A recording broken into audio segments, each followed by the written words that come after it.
बिलखुसूस ये जो ससुराल का माशरा है, यकीन मानो ये तो इंतहाई जालिम माशरा है।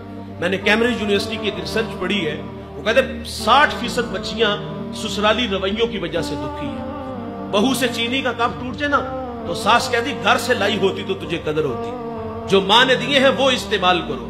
किसी बात पे झगड़ा होना तो हम कहते हैं बुलाओ इसके पिछलों को, तड़ तड़ जुबान चलती है, ये सिखा के भेजा है।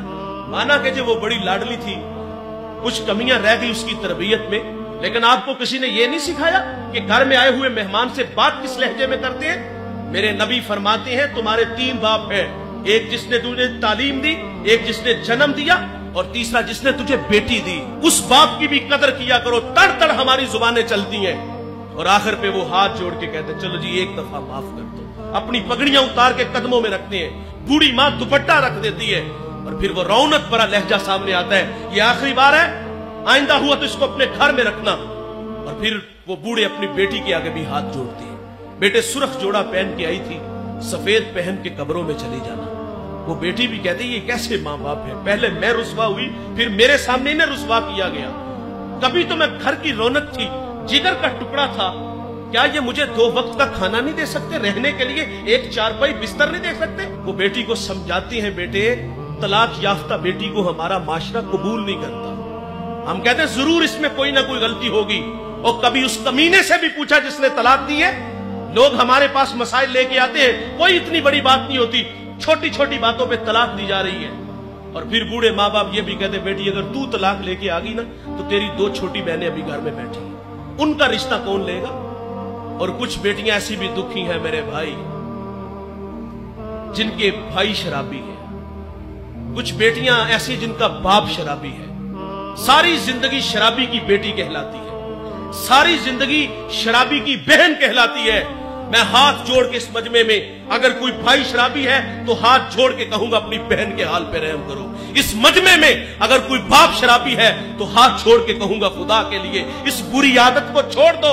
वो तो पहले ही बड़ी दुखी है, लेकिन हमारे रवैयों की वजह से उन्हें सारी जिंदगी ताने सहने पड़ते हैं। और कुछ बेटियां ऐसी जिनके यहाँ औलाद नहीं होती, हम कहते बेटे इसको तलाक दो, तेरे लिए लड़कियों की कोई कमी नहीं है। और ये कोई गुड्डी गुड्डे का खेल है भाई, ये टिश्यू है जिसे यूज किया और फेंक दिया। हमारे घरों में बेटियां नहीं है, ये आजमाइश हमारी बेटी पे भी तो आ सकती है। और अगर सिर्फ बेटियां होना तो हम फिर भी नहीं जीने देते। अल्लाह ने मुझे बेटी दी, मैंने अल्लाह से मांग के ली। साथ वाले कमरे से रोने की आवाज आई तो मैंने अपनी सासू माँ से अर्ज किया कि देखिए खैरियत है, माँ चल बसी या बच्चे को कुछ हुआ।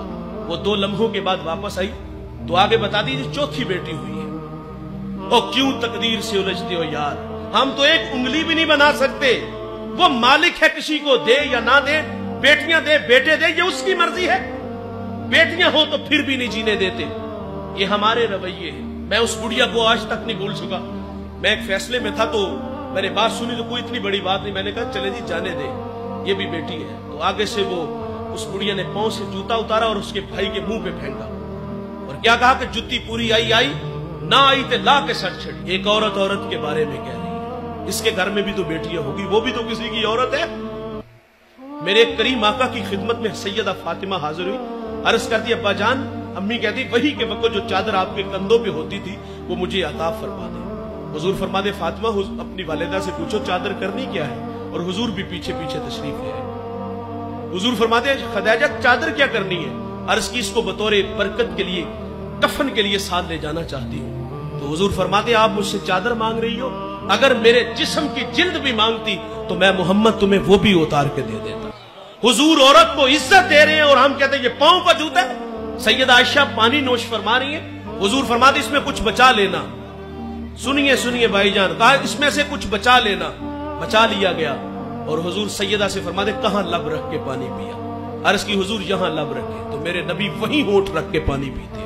और हुजूर औरत को इज्जत दे रहे हैं, हम पांव का जूता कह रहे हैं। एक बात याद रखिएगा जवानों, जब तक मियां बीवी और तीसरा अल्लाह होता है घर बर्बाद नहीं होते। हमारी जिंदगी में जब कुछ चौथा बंदा आता है तो घर बर्बाद हो जाता है। मुझे एक साहिब कहता है कि मेरा फैसला मेरे बहनोई और बड़ी हमशीरा करेंगी। मैंने कहा वो मां का रूप है, लेकिन आपसे मेरा एक सवाल है कि आपके मुंह में दूध के दांत है या यार अभी तक फीडर पीते हो। और फैसला करने की भी ताकत हम नहीं रखते। तो यार हम क्यों अपने कमरे की आवाज को बाहर निकालते हैं। میرے نبی فرماتے تمہیں عورت کی اگر کچھ باتیں اچھی نہیں لگتی، کچھ اچھی ہیں، وہ دیکھ کر کے درگزر کر دیا کرو، لیکن ہم کٹہرے میں کھڑا کر کے رسوا کرتے ہیں۔ اپنے مزاج میں تھوڑی سی نرمی پیدا کرو۔ کسی نے حکیم لقمان سے کہا تھا کہ آپ نے لوگوں کا علاج کیا، شفا کیسے ملی؟ کہا میرے پاس 2 کڑیاں تھیں جس سے لوگوں کو فرق بڑا پڑا۔ کہا کون کون سی؟ کہا ایک محبت اور دوسری عزت۔ کسی نے کہا اگر فرق نہ پڑے تو فرمایا مقدار بڑھا دیا۔ یار آپ بھی تھوڑی سی مقدار بڑھا دو، یہ رونق، یہ تکبر چھوڑ دو یار۔ تو فرمایا کسی کو شرمندہ نہ کرنا۔